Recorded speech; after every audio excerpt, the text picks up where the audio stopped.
brought to you by V-Guard, co-powered by Sensodyne O Bhimal বলো কথা কেশরী। Associate sponsor UltraTech cement. Vote পরবর্তী হিংসায় ঘরছাড়া বহু বিজেপি কর্মী, ঘরছাড়া বিজেপি কর্মীদের সঙ্গে সাক্ষাৎ করলেন রাজ্যপাল। মাহেশ্বরী ভবনে রাজ্যপাল সিভি আনন্দ বোস। গতকাল রাজ্যপাল সিভি আনন্দ বোসের সঙ্গে দেখা করতে গেলে বাধার মুখে পড়তে হয় রাজ্যের বিরোধী দলনেতা শুভেন্দু অধিকারীকে।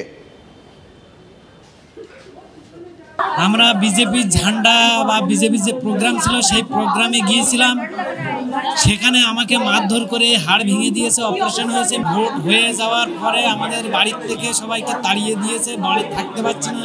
এবং গ্রামে মানুষ যারা বিজেপি করেছে, যারা বিজেপিকে ভোট দিয়েছে, তারা বাজারে উঠতে পারছে না এবং কলের জল বন্ধ করে দিয়েছে। এবং প্রতিনিয়ত যারা টুকটাক বাজারের দিকে মেয়েরা যাচ্ছে তাদেরকে হুমকি দেওয়া হচ্ছে। আমার স্বামীর মাথায় মেরেছে, পুলিশ সামনে ছিল, পুলিশ থেকে কিছু করতে পারে না। হ্যাঁ, সে বাচ্চা কেন এনারা বলছে যে আমরা প্রজেক্ট প্রশাসন দিয়ে আপনাদের নিরাপত্তা দেবো। কাউন্টিং হয়ে যাওয়ার পর থেকেই আমরা বাইরে, বাড়িতে হুমকি দিয়েছে, মারধর করবে, প্রাণে মারার হুমকি।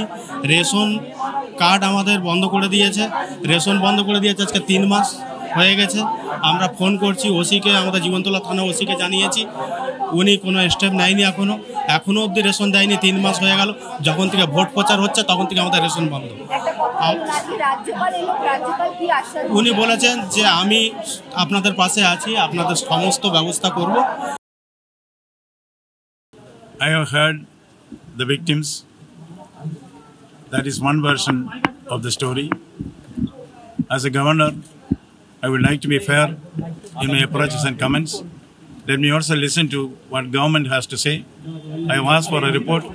I'll give them a few more hours. After listening to the government side, then I will give you my considered opinion today.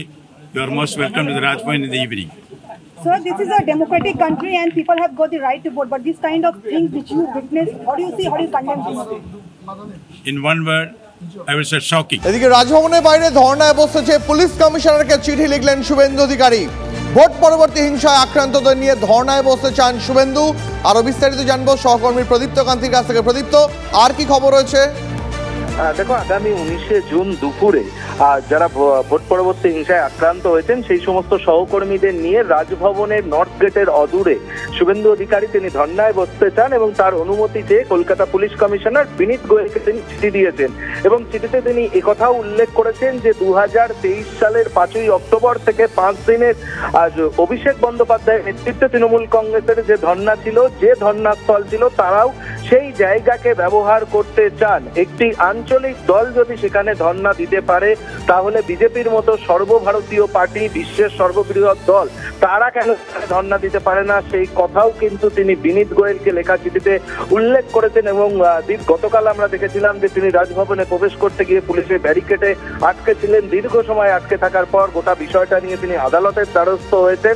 ফলে সেই জায়গা থেকেই তিনি এই বিষয়টি আরো একবার উস্কে দিলেন এবং বিজেপির তরফ থেকে যে রাজভবনের সামনে যদি তৃণমূল ধর্ণা দিতে পারে তাহলে তারা কেন দিতে পারবে। বেশ প্রদীপ্ত, অনেক ধন্যবাদ তোমাকে। ভোট পরবর্তী হিংসা রুখতে স্বরাষ্ট্র মন্ত্রকের চিঠি ডিজিকে আদালতের নির্দেশ মেনে নিরাপত্তা ও সম্পত্তি রক্ষার অনুরোধ।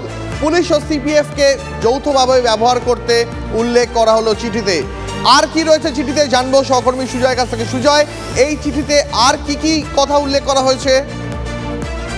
দেখো, স্বরাষ্ট্র মন্ত্রকের তরফ থেকে কলকাতা হাইকোর্টের যে একটা অর্ডার ছিল, সেই অর্ডার সহ একটি চিঠি পাঠানো হয়েছে রাজ্যকে। এবং রাজ্যকে চিঠিতে বলা হয়েছে যে রাজ্য পুলিশ এবং সিআরপিএফ যাতে যৌথভাবে তাদেরকে ব্যবহার করা হয় ভোট পরবর্তী হিংসায় যে সমস্ত মানুষ আক্রান্ত হচ্ছেন তাদের রক্ষা করতে এবং তাদের সম্পত্তি রক্ষা করতে, সেই মর্মে একটি চিঠি দেওয়া হচ্ছে রাজ্যের কাছে। রাজ্যের কাছে সেই চিঠি পাঠানোর পাশাপাশি কলকাতা হাইকোর্টের অর্ডারের কপিও দেওয়া হয়েছে। সম্প্রতি সেই চিঠি এসে পৌঁছে রাজ্যের কাছে, যেখানে স্বরাষ্ট্র মন্ত্রকের তরফ থেকে রাজ্য পুলিশের ডিজিকেও কিন্তু সেই চিঠির একই কপি পাঠানো হয়েছে। স্পষ্ট বলা হয়েছে যে ভোট পরবর্তী ক্ষেত্রে মানুষের নিরাপত্তা এবং সম্পত্তি রক্ষা করতে হবে, যেমনটা কলকাতা হাইকোর্টের আদেশ হয়েছে। এবং তুমি জানো যে কলকাতা হাইকোর্ট আদেশ দিয়েছিল যে কেন্দ্রীয় বাহিনী নির্বাচনের পরবর্তীতে রাজ্যে রাখা হবে। তাই তাদের সঠিকভাবে ব্যবহার করা এবং সঠিকভাবে ব্যবহার করে যাতে মানুষের নিরাপত্তা সুনিশ্চিত করা যায়, সেটা নিয়ে কিন্তু স্বরাষ্ট্র মন্ত্রকের তরফ থেকে এই চিঠি পাঠানো হয়েছে। বেশ, অনেক ধন্যবাদ Sujoy. brought to you by V-Guard, co-powered by Sensodyne O Bhimal বলো কথা কেশরী। Associate sponsor UltraTech cement.